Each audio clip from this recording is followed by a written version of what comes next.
Hello and welcome to the Nintendo Switch Online Game Club, the show where we play through the games available on Nintendo's various NSO apps completely at random. I'm your host, Derek Bittner, and in this episode I'm joined by TinyGh0stt, streamer, artist, and as far as any of us know, an actual TinyGh0stt. How you doing, Ghosty?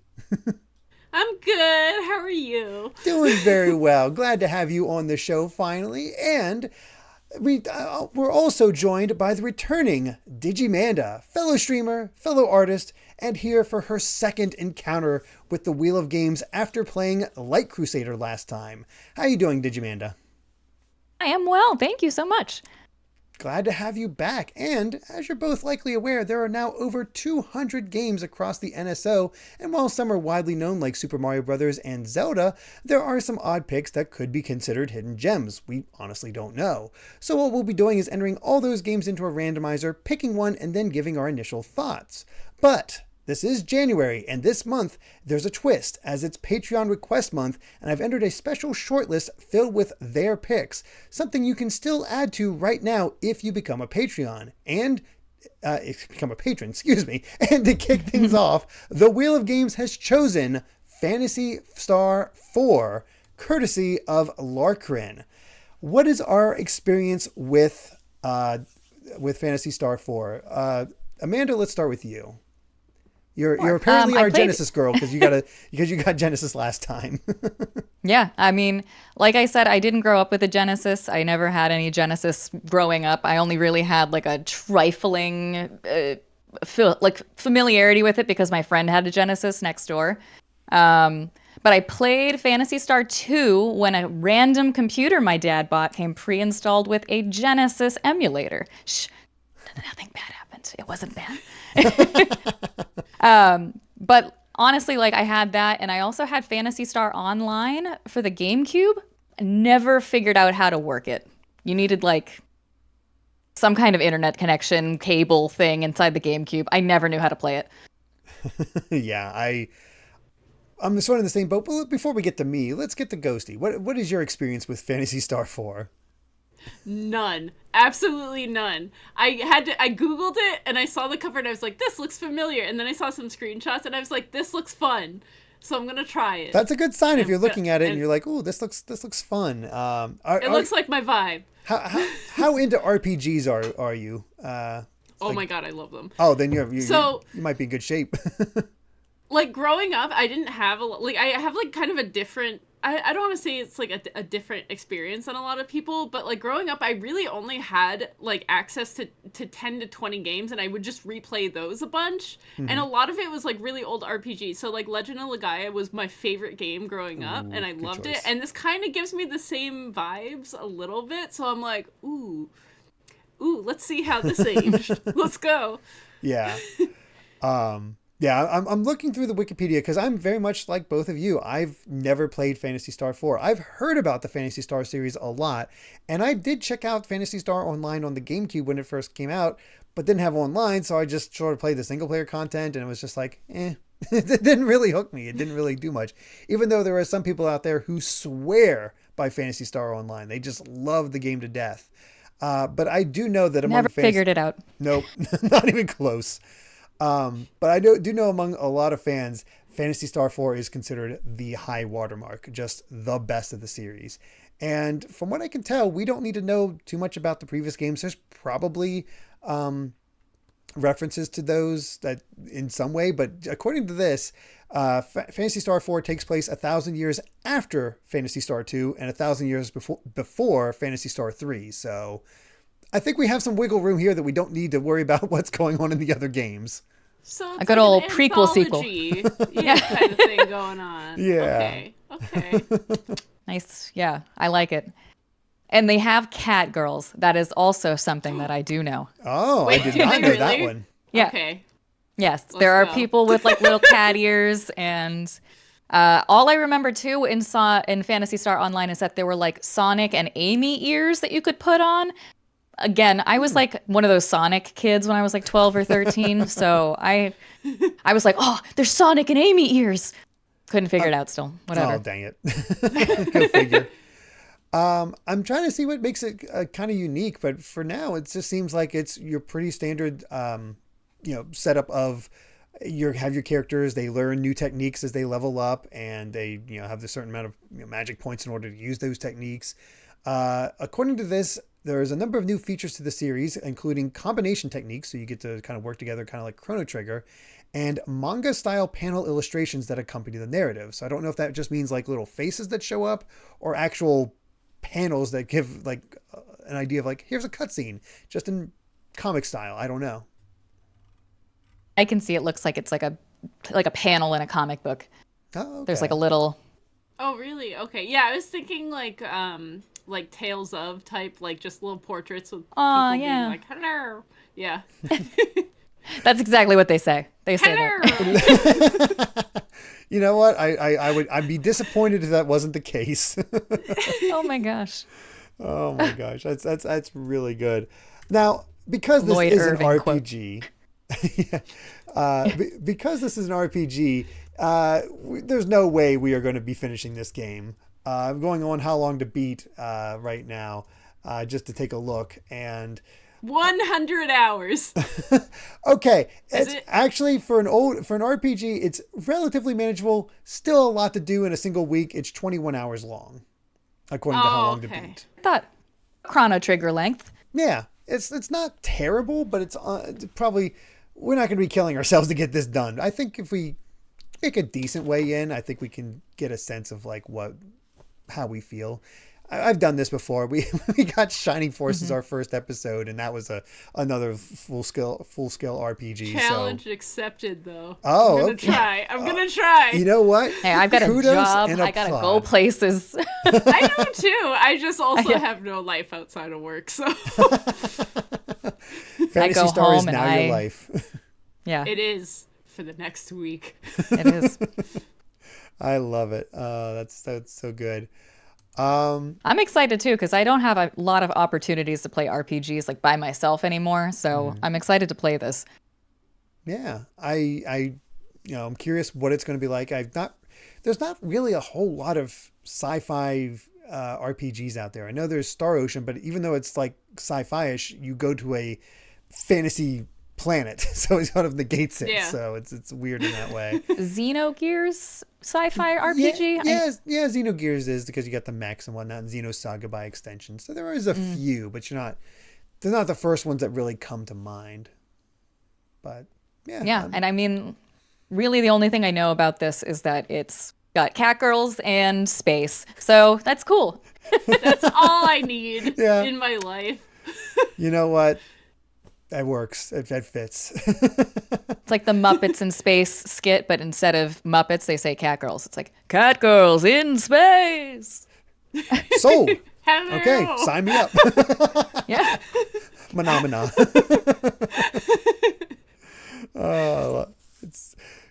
I mean, I honestly, with none of us having played it before, there's not really too much to get into. So let's say we take our break for the week and play some Phantasy Star 4.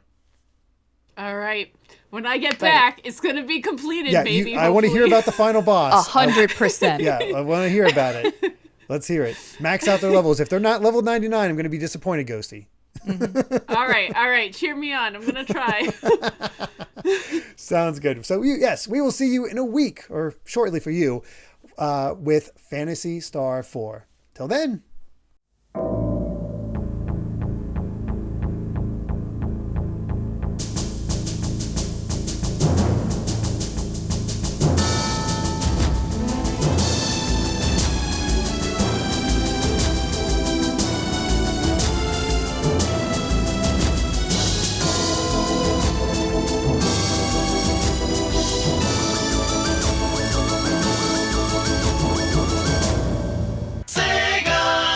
We're back after a week of playing Phantasy Star 4 for the Genesis.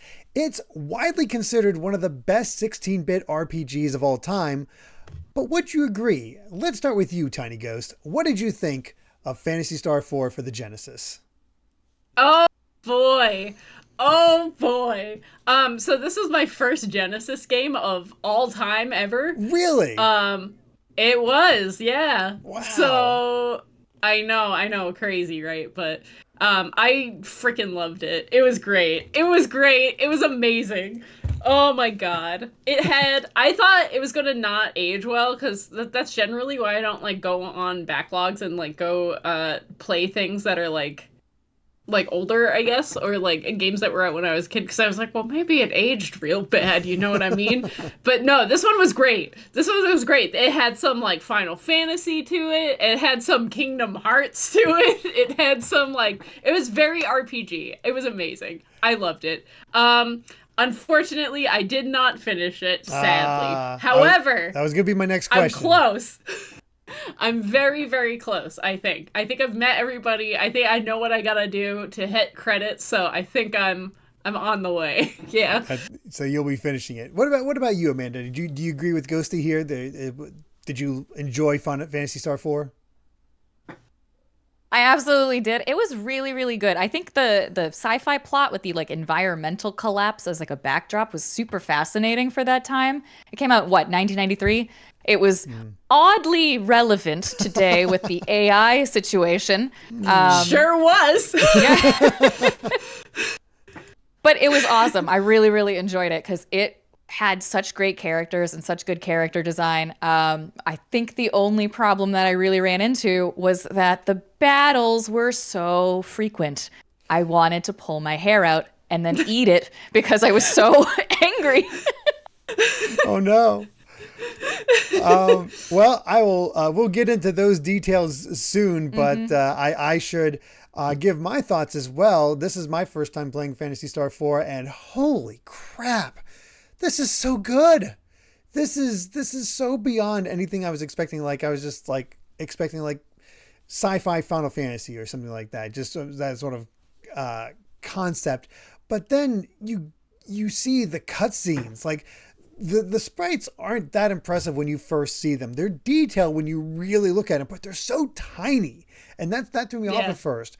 But then you get to your first cutscene where, one, there is cutscenes because they use, actual manga-style panels in order to show the characters in greater detail.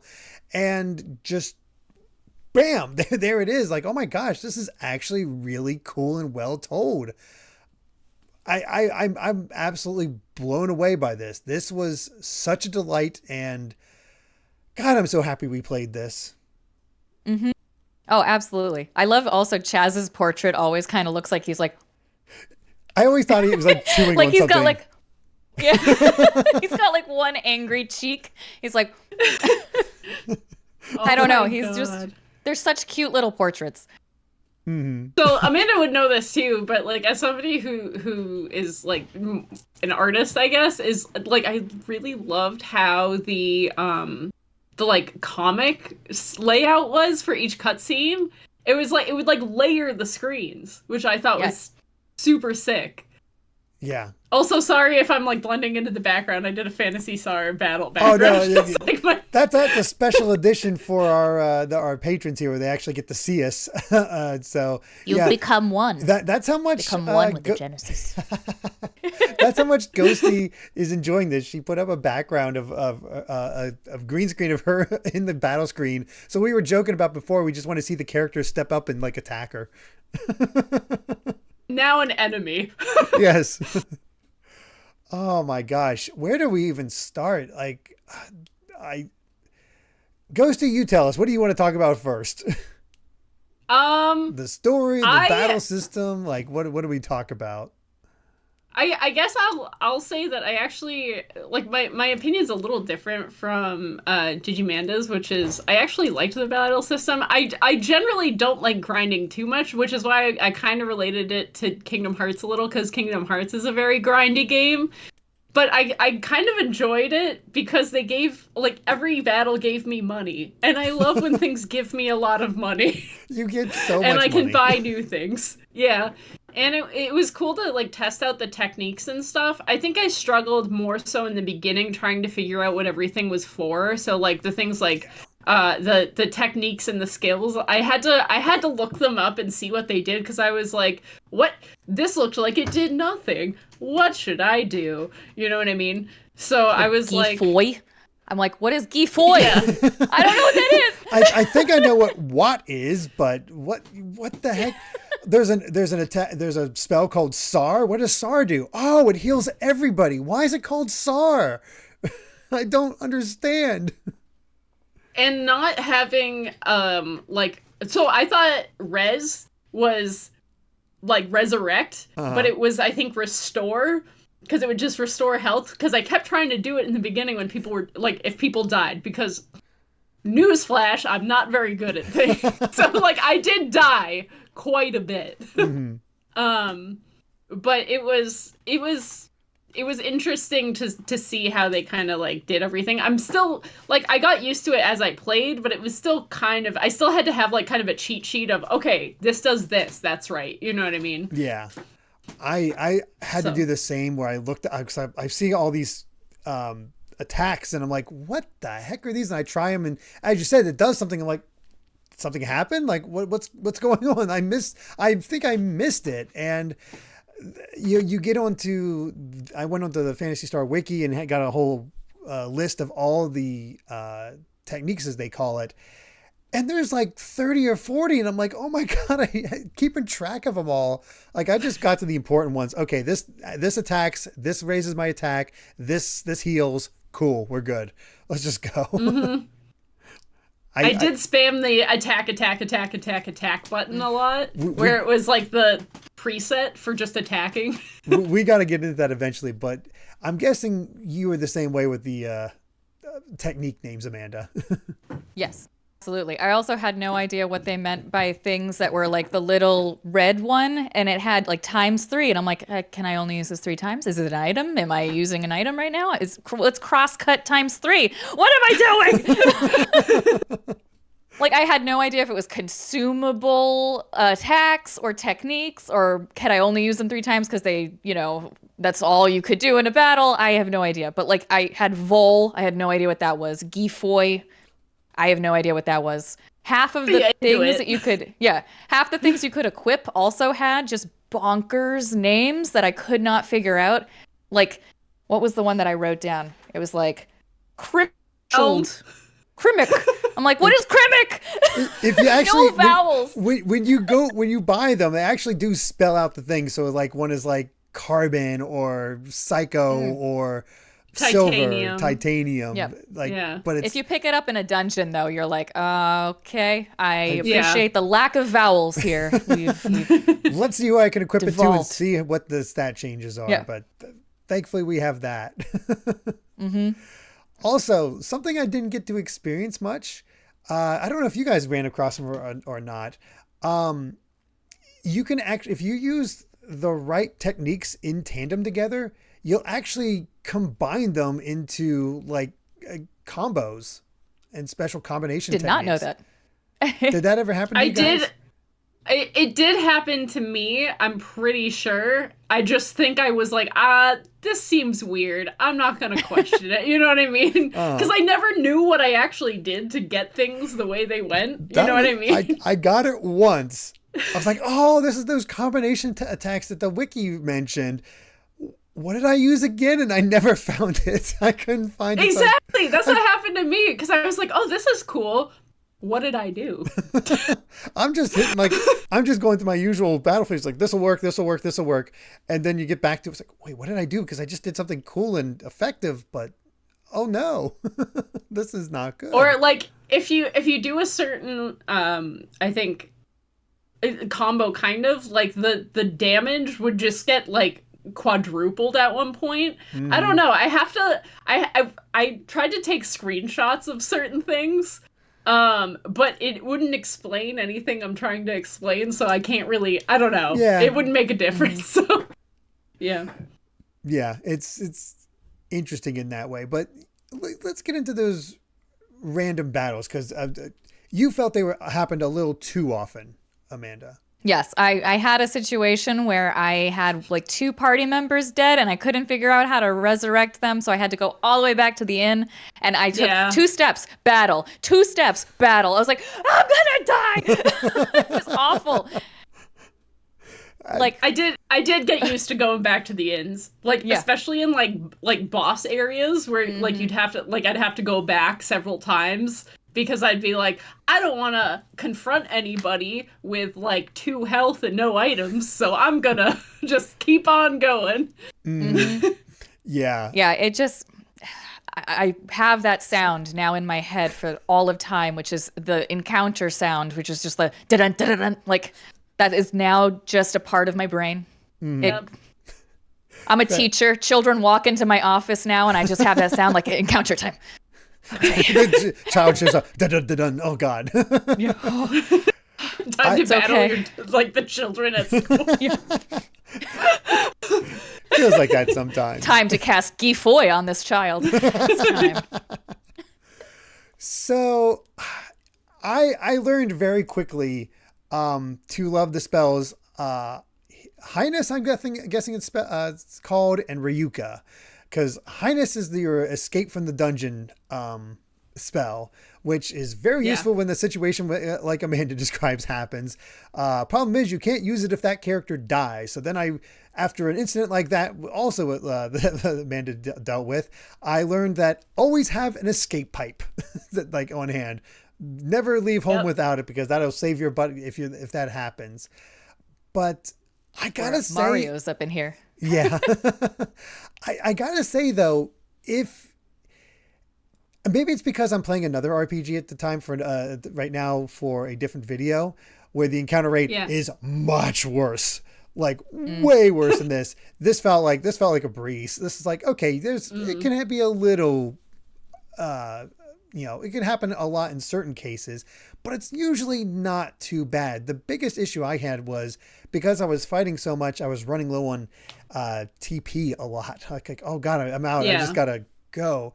But then I also noticed that the dungeons are designed in such a way that it's actually kind of conducive, where usually like, here's your straight shot to get through the dungeon, and here's all the side paths you can take to find extra items. Well, if you wear yourself out by going after all the side stuff and getting the special chests and seeing what they all have to do with, or just get lost and don't know the right way, you can skip all that. You don't have to worry about going down those side paths anymore, and you can get through it a lot quicker. So it's, I don't know, smart in that way, where you don't have to get yourself bogged down too often. Yeah. So, I agree. I that's what I did too, is I'd go on all the side ones and then I'd kind of like refresh and then just be like, Nice to just get through. I really liked the dungeon designs, honestly. Like, they were plain, but I liked it when sometimes you'd have like suddenly you're top down and then suddenly you're sideways, and you can kind of get like this weird tube effect. Yeah. I really, really enjoyed how they were designed, because it was very futuristic. It felt really cool. It felt kind of organic in a way, even though it was industrial. It felt like something that somebody built, Mm-hmm. Yeah. It was just really cool to see. And did either of you experiment too much with the, I'm blanking on its name, but the thing that allows you to like choose all attacks, but you can also change it to have other techniques built into it as well? I did a lot. Especially with like the random encounters, I would be like, I'd spam like A, B, or C, and I'd find something that worked for me. Like, I did a lot of like buffs in the beginning, so I do like I forget what they call them too. It's like macros. It's Thank you, Sonicu. Macros. That's it. Yeah. I do like macro C, and that would be my buff one, and so I do that, and it would like buff or do like elemental damage, and then I do like attack, or like attack, vision, attack, vortex, or something like that. But I did have them all like laid out, so I liked them. I don't know, it made it like more streamlined for me. It's a great system. Did you experiment with them, Amanda? No, I looked at that menu and went, I don't know what this is. And then I went away. It's how I usually go. There's like a bunch of games that have macros, like World of Warcraft. I never did anything with macros. I was just like, this looks complicated. Bye. I like it because you see macros and I immediately recoil, because I'm like you. I'm like, I played Final Fantasy 14. I've never used a macro. I've like, nah, that's a bit complex there. So I'm just gonna stay away from that and just do it the old-fashioned way. But then I just decided to try it out, because we're doing a show. We got to talk about it, so I want to know what I'm talking about. And I just did a very simple one, and it's like, oh, oh, this saves so much time. I mean, you don't want to use them if you want to decide to have certain characters hit certain enemies, because boy, was it frustrating when I had an enemy. I know an enemy was almost dead. The character I hit before almost got him. And then here comes the magic user using their technique that does so much damage that it could kill another enemy with one shot. And you're like, well, that was a waste. That did not work out as much as I thought. But yeah, it's missed out. Missed out on just conserving a little bit. But honestly, really forward-thinking system that I really enjoyed. Oh, I feel like there's so many influences from other games took from this. There's so much of like the plot, the battle system, the balancing of the characters. I don't know if I'm like overstepping any questions that you have about this, but I really like the character design. Oh no, we keep it organic. Just go. I just sometimes sure. need it sometimes. Yeah. But yeah, I love it when RPGs have like literal gremlins for party members. Not everybody needs to be hot. We can have gremlins. Though. Yeah. What the heck was Grizz supposed to be, by the way? Was Grizz a Mothman? Mothman, Bugman, I couldn't tell you. It's like kind of like I think he was kind of like an Ewok, but like also a bird. Or like a Furby. I thought he was kind of like Furby looking. He is kind of Furby looking, isn't he? Oh my god. His whole persona has changed now in my mind.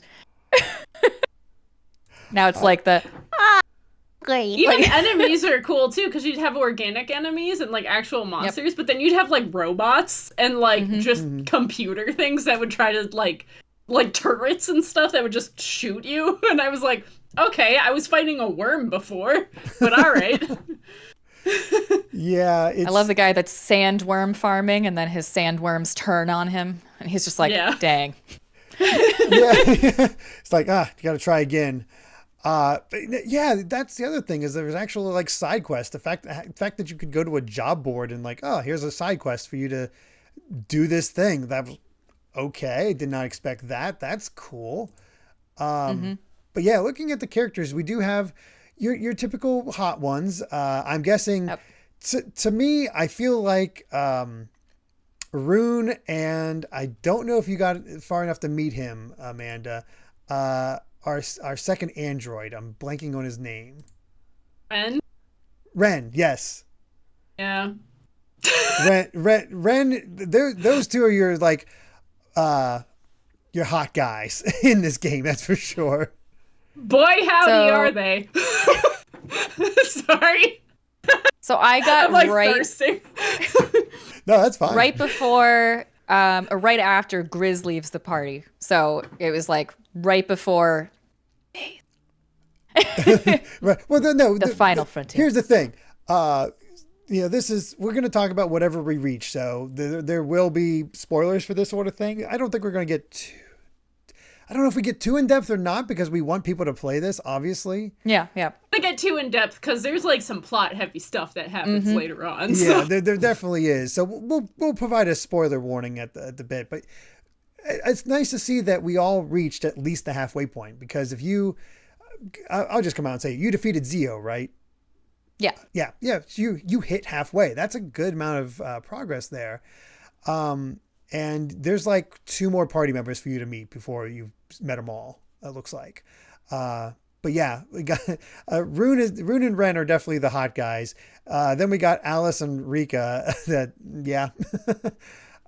Rika, best girl. Rika is pretty awesome. Like she became a mainstay. I like Alice though. Alice is nice. Alice made me laugh so much, because just the way she extorts Han every time he needs help. And then when we talk to the Grandpa Doran, the guy who's like has the various information that you can get, and I immediately was like, no, this is not what I'm here for. No, this is what I'm not here for. And he immediately mentions, hey, do you want to know Alice's measurements? I'm like, what the? All right, I gotta see this. And then he starts, and she just comes over and punches the hell out of him. It's like, oh, that's awesome. That's so classic anime. I like his response when you say yes, because he's like, now we're talking. And this is another one of Yeah, I'll give you the deets. and this is another Furby looking dude. He's just in for it. He's like, yeah, I'm down. Furby is, into this kind of stuff.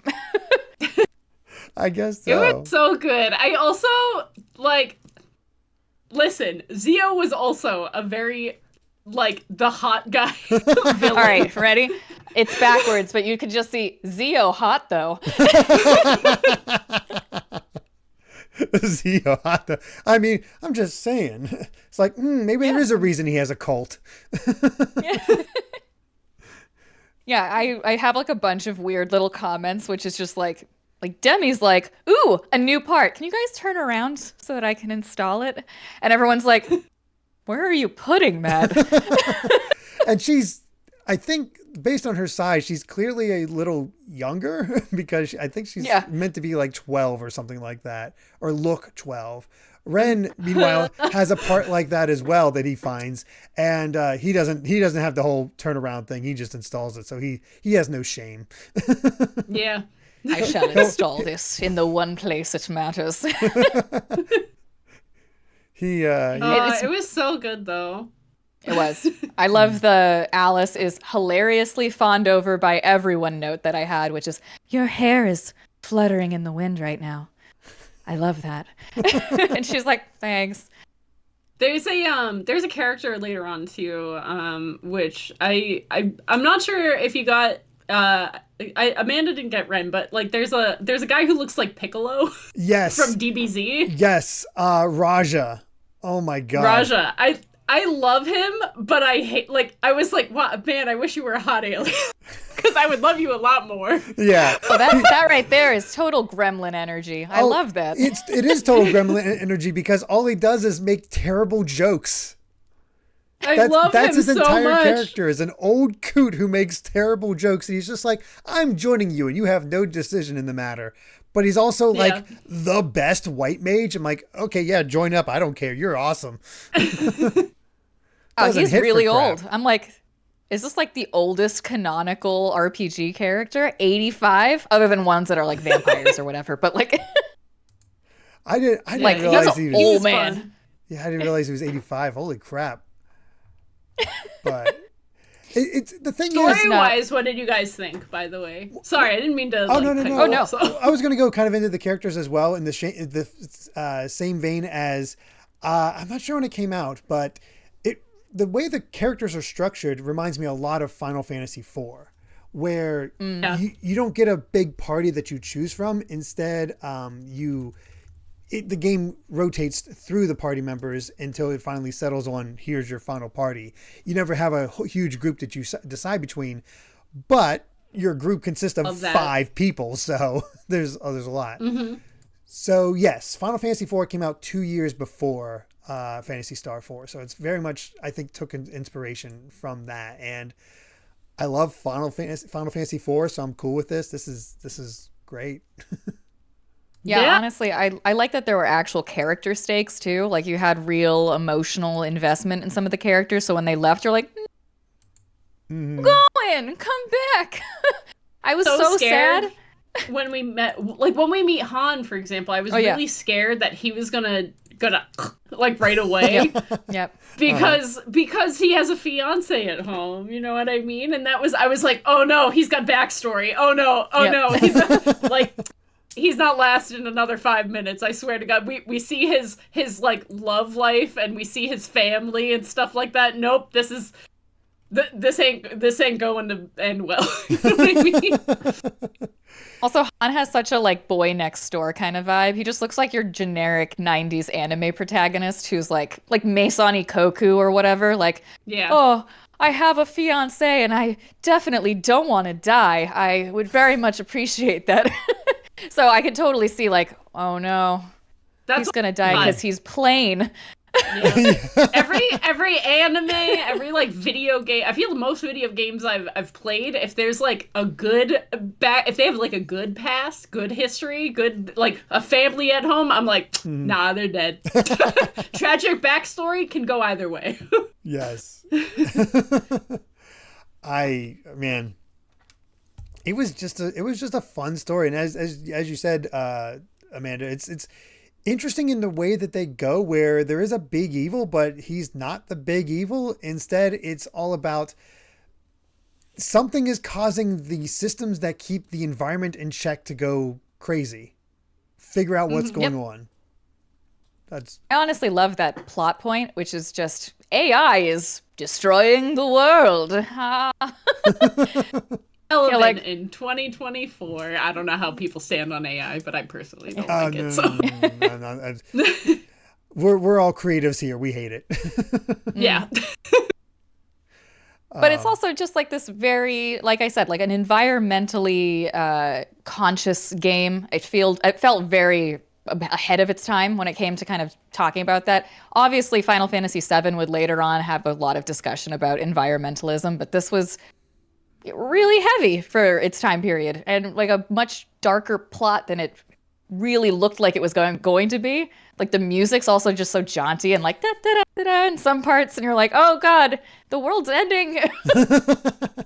I'm actually gonna bring up Final Fantasy VII too, because I like related a lot of it to that game, or just the Final Fantasy franchise anyway. A lot of the story points were very similar to the Final Fantasy games I've played personally, so yeah. That's probably why I loved it. Also, I wrote, do you want to watch stripper bees from an era before Final Fantasy VII? You sure can. Yep, you can. Oh yeah, I forgot about that. There's like little there's little strippers, and they actually, oh my gosh, or little dancers, I should say, where I swear to God, I don't know how they did it with such tiny sprites, but they're showing off booty. that's or at least very thin shorts. Yeah. And aren't they bees? Like, aren't they bees? They've got little antennas, like.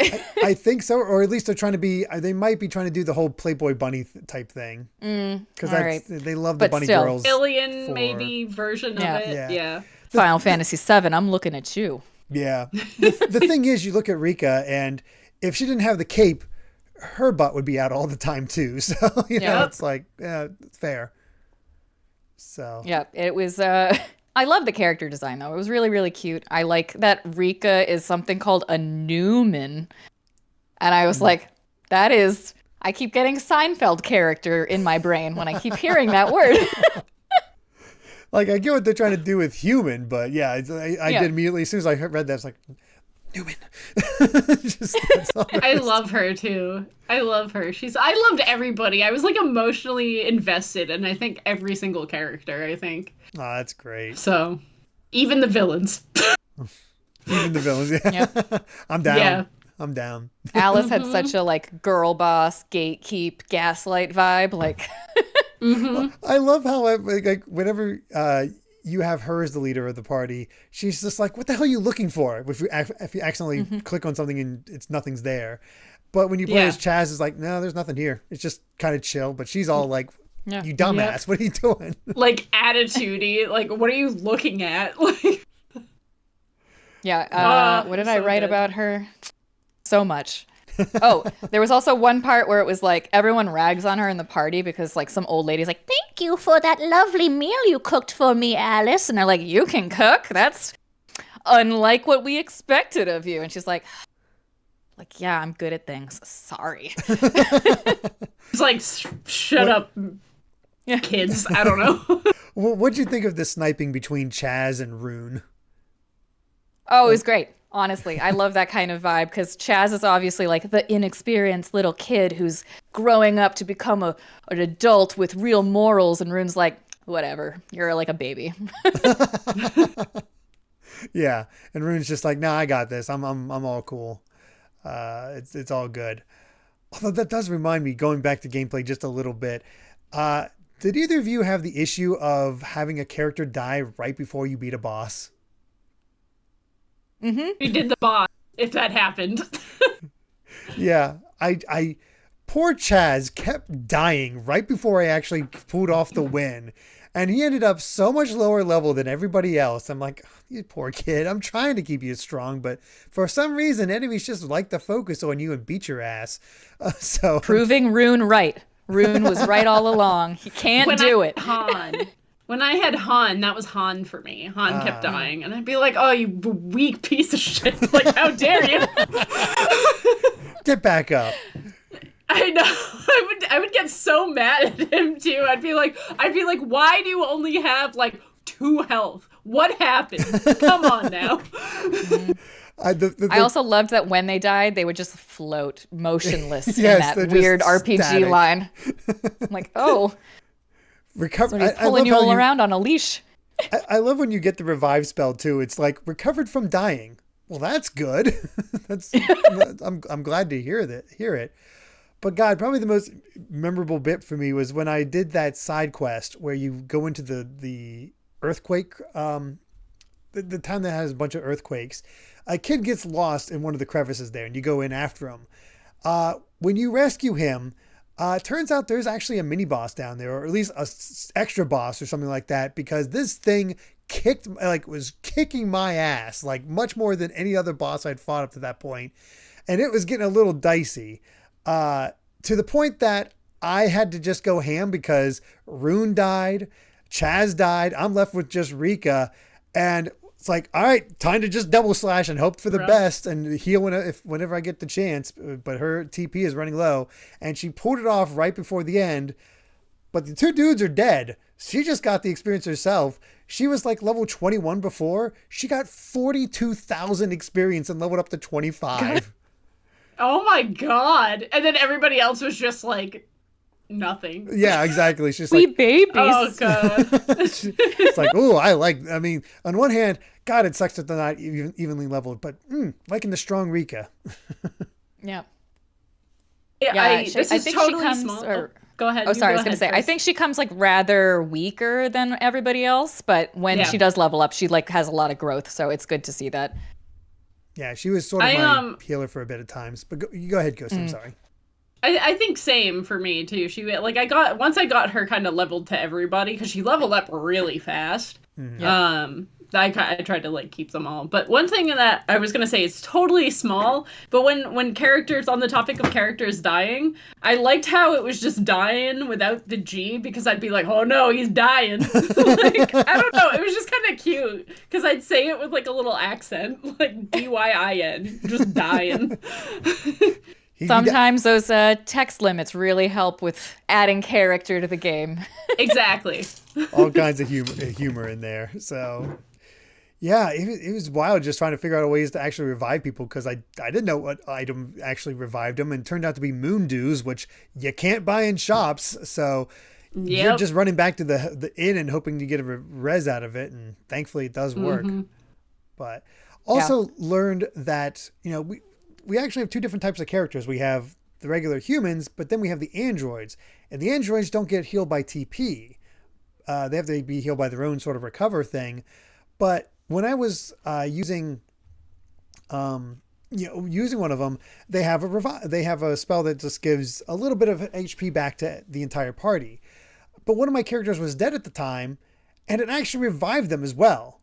But you can't Wait, really? Yeah. They actually, if you have a android, I think it's like, it's not recover, but just like the one that heals everybody, it'll actually revive them as well, like just for a little bit of HP. But I'm like, does that work with the regular TP? And no, it does not. But yeah. Into that, because I don't think I ran into that yet. So that's going to be helpful for me to know, like going forward, especially like towards the end. Yeah. Because TP doesn't work on them, on the androids, but they have their own healing, which is super powerful, and they give you so many charges. Like, I never had to worry about my androids. They were golden. Yeah. Plus they get guns, which is just kind of cool. Yeah.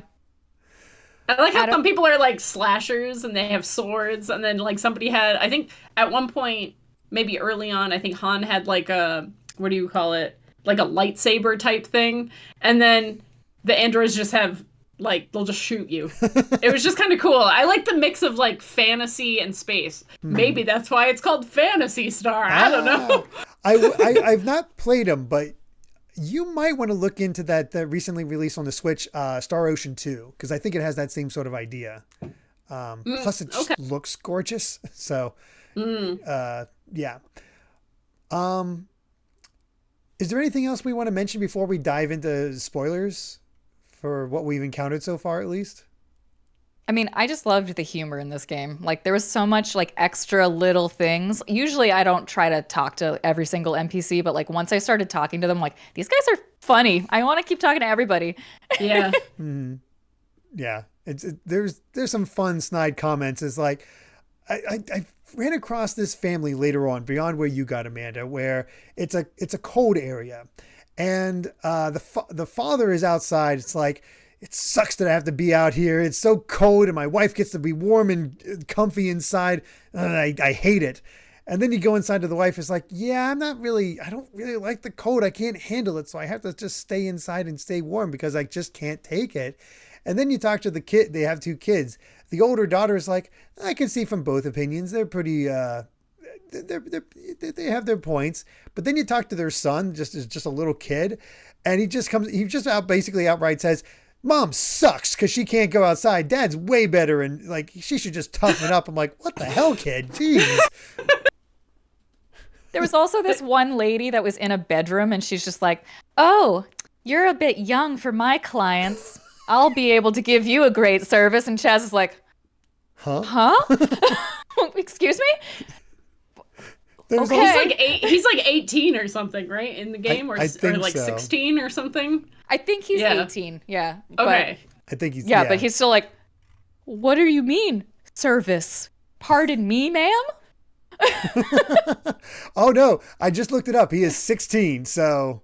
Oh, no! Oh, boy. Propositioning a minor there. Oh, boy.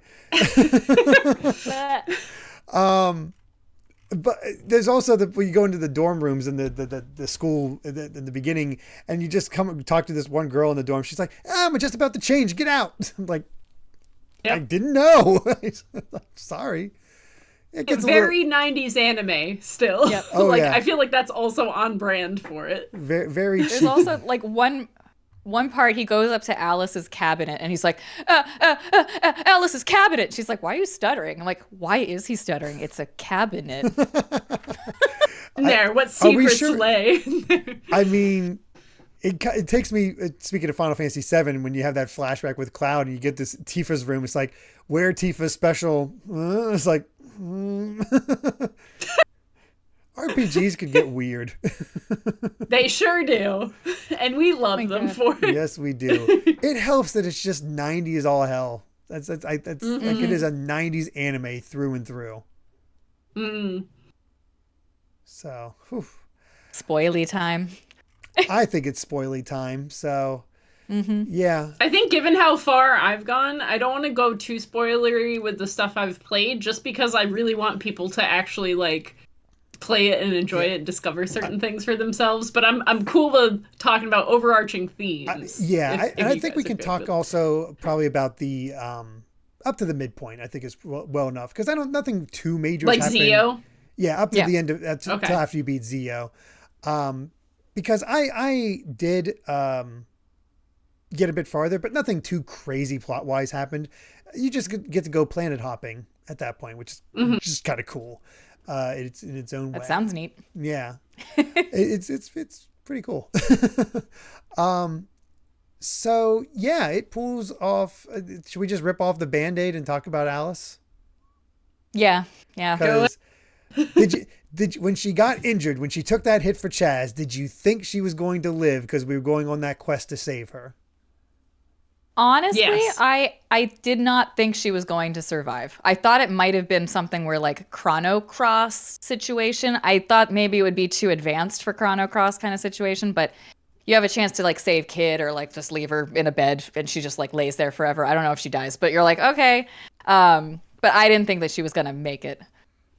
I did, because I was like, I figured, well, there's so much time spent with her almost as like the pseudo leader of this group, even if the order is different, that I was like, there's no way they're gonna do anything bad here. You know what I mean? I was like, okay, maybe there's like a curse, maybe there's some stuff that's like totally fixable.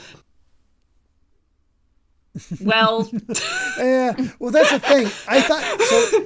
It tricked me because I'm like, well, she's gonna die, and then they had this whole thing where they're going to go on a quest to save her. I'm like, oh, maybe she's not gonna die. We're actually gonna pull it off and prevent her from dying. It just has that sort of fake out. But then you get the thing, it's like, nope, it's not enough. It's too much beyond what I can pull off. And she does die. It's like, oh God. And it's, I want to talk about it because it's so well done, because you think through other party deaths. It's, Final Fantasy VII was not the first time an RPG had a party member die. You have previous Final Fantasies and whatnot, and they're sad, but they don't hit quite as hard. But because they have the manga panels, you get to see her on her deathbed, the final words to Chaz, and then Chaz dwelling on it with Rika and trying to like move on. I'm like, holy crap, this is like actually really putting those cutscenes to good use. Yeah, absolutely. Yeah. I agree.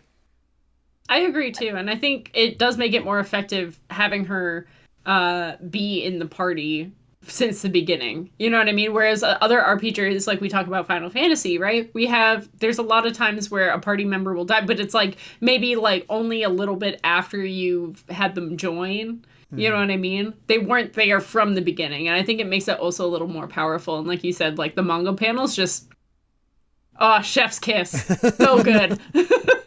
Kind of reminded me of Tales of Symphonian in that way, but like instead of it just being like the singular kind of moving panels, like they were really evocative. Like there were like tears in people's eyes, and like I really like that overlay thing that you were talking about too, Derek, where it's just like sometimes the panels will kind of get overshadowed and eclipsed by other panels. And that one where he's like sitting on the grave is just so like, it's like Full Metal Alchemist all over again. Yeah, it's like I didn't cry from it, but it's definitely like I could appreciate the power of it. And I could definitely see how at the time it might have gotten some people, because they did such a good job of making Alice such a force of personality. Yeah.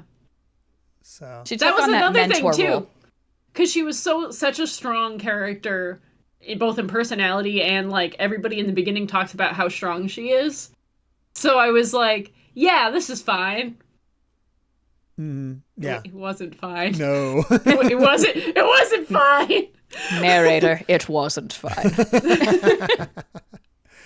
Yeah. Oh man, I mean, there's really not too much. I don't know if I have too much else to say, because obviously I never finished it, but just as an overall game, like once you learn what the techniques actually do and get a sense for the combat, it's really it's fun to play. The dungeons aren't too overwhelming. It's beautiful for its time, and this is probably like of its era. I can see why it's ranked as one of those best RPGs. I want to talk about Zio for 2 seconds, because I really find it funny. He's just like, all life must die, and everyone's like, but your life. If my master wishes it, so be it. Yeah. Yep. But like everybody calls him out, and I don't see that very often in RPGs where they're like, dude, that doesn't make any sense. They were all like, that does not make any sense. And he's like, all right, that's fine. Like, it doesn't matter. Look, I'm just really into this. Yeah. Let me have this. Yeah, and it wasn't like a power thing or anything. It was just like, this is how things have to be now. And also, like, can we talk a little bit? This is where I was getting, like, starting to get Kingdom Hearts vibes, but, like, the super, like, sort of edgelord lean into, like, the Heart of Darkness, and, like, having, like, nightmare moves, dark moves, and then that, like, I won't go too deep into it, but that stuff kind of gets compiled later on too. It's just it's very like light versus darkness, you know what I mean? Yeah. Which is very RPG, but it's fun. I mean, it is fun. It's a common trope for a reason, because it's effective. Absolutely. Oh man. Oh, the red eye transition, someone said. Did you guys catch that? The overlay of the Zio red eye transition? Yes. Again, these all he cutscenes needed was fun. some glasses. Like the shing. Yeah. Yeah. Oh man. Love it. Or the Oni-san laugh. Some like, I can't do it.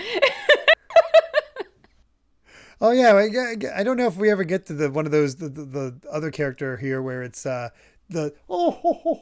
like lady that laughs Yeah. evilly. Yep.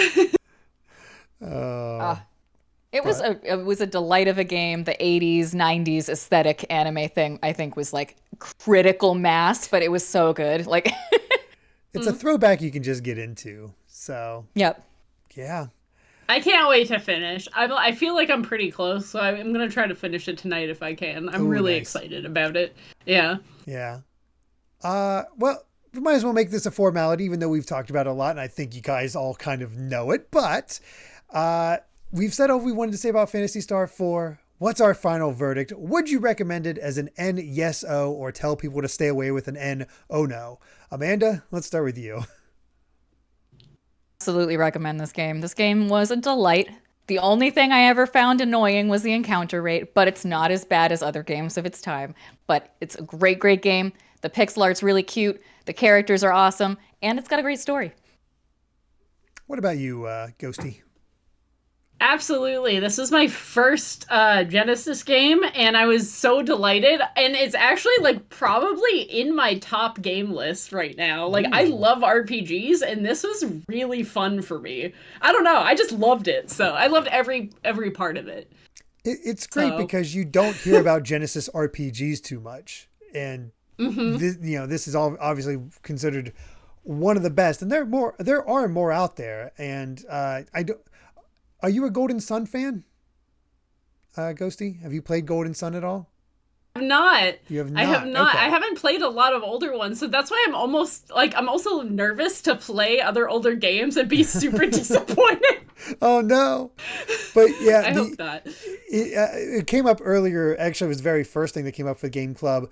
The creators of Golden Sun, which is for the Game Boy Advance, also made Shining Force for the Genesis, which is a strategy RPG, and you might enjoy that one.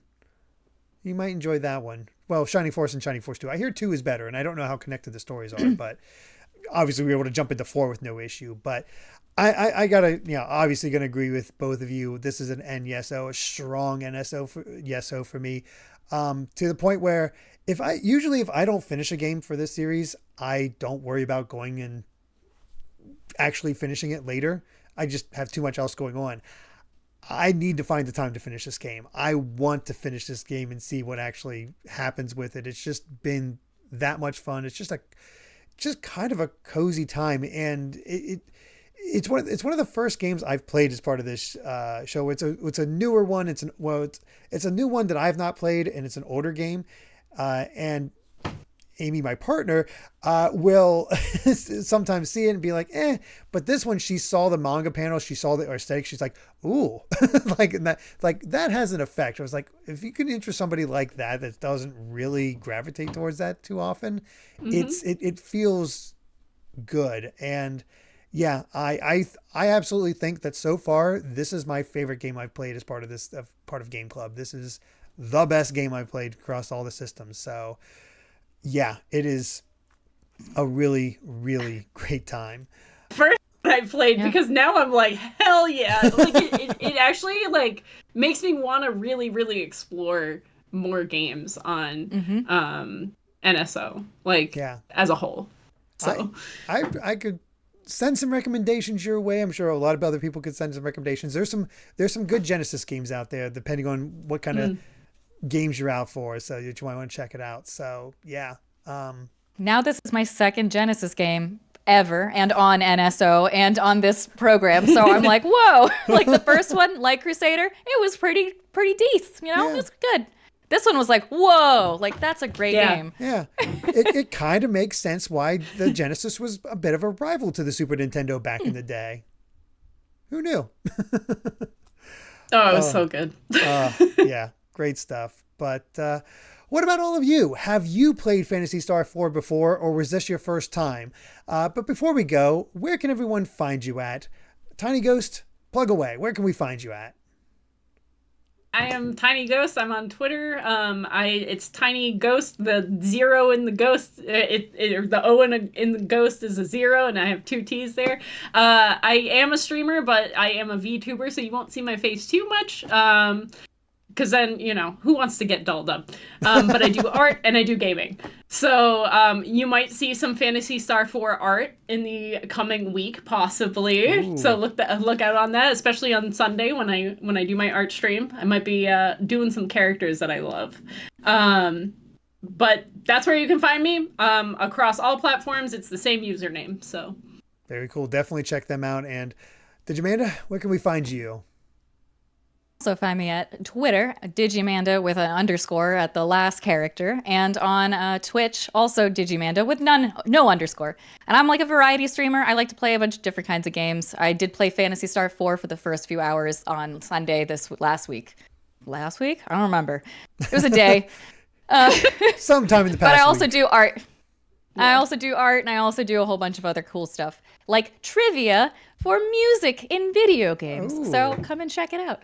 You can start Those are doing some fun. trivia from this game. Pull out some Yeah. of the songs. I saw you jamming during your stream. There was that one town theme where you're just like, ooh. Like you're just like, it's so circusy. Well, thank you both for joining me. And if all of you joining us enjoyed this episode, let us know in the comments, and please consider supporting us at patreon.com/GVGaming, which includes our live audience tier that will allow you to watch Game Club live as it's being recorded. But Patreon Request Month still has 2 more selections left, meaning there's still time to request a game to add to the wheel if you haven't already. But now it's time for the Wheel of Games to choose our 3rd Patreon Request Month game for next week, as I'm joined by my special guests, John Cartwright and Bloops. Are you both ready to see what game we're playing? I'm shaking. I'm sweating. Everything's going wrong with my body right now. I'm 2 of those. Something's wrong and shaking. But I'm ready. I'm prepared. Let's just jump into it. Well, fortunately, because of this being Patreon Request Month, our patrons have turned out to be very, very kind. Like, I'm pretty sure there's not a single bad game on this list, so we should be in pretty good shape. But what game are we exactly going to play? Let's bring up the wheel, give it a spin, and what are we playing this week? We are going to be playing... Oh boy! We are playing Earthbound for the Super Nintendo from Stardust Whip, as requested by Stardust Rad. Whip. So Awesome. there you go. Bloops was saying before recording that if it's an RPG, they are gonna play the entire thing. Is he standing by that? Here's the thing. I recently got very into the soundtrack for it, particularly the vocal version, and I love Pollyanna, as I'm sure everyone who's played Earthbound does. This has been a game that I've had on my bucket list for some time this year. I'm genuinely very happy that this is going to work out just perfectly for this. Because content, I love that. Beautiful, beautiful. But there you have it. We'll see you next time as we cover Earthbound for the Super Nintendo. Thanks for watching, and until next time, bye.